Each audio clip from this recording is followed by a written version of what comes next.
24 hodin Le Mans je nejlepší závod na světě. Vidíte tohle video, auta máte jako náboženství, proto byste tuto pouť měli vykonat vlastním autem. Není to zdaleka takový problém. Já byl hostem Porsche AG, vielen Dank Porsche.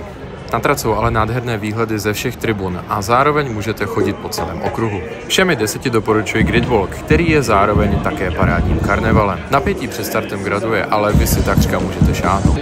V top level motorsportu se už blíž zkrátka nedostane.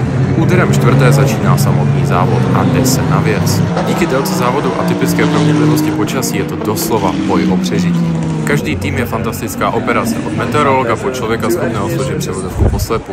Zábava čeká ale i ve fanzóně, autíčka, občerstvení, muzika. S padající tmou ale přichází váš čas. Vydržte to. Až zůstanete skoro sami na hlavní vysoké tribuně ve 3 ráno, odměnou dostanete ten nejkrásnější pohled motorsportu. Ať už bude déšť nebo sucho, noc vás odmění žhnoucími brzdami, plameny z výfuků a zvuky linoucími se z dálky. Za to vám těch asi 7K stojí.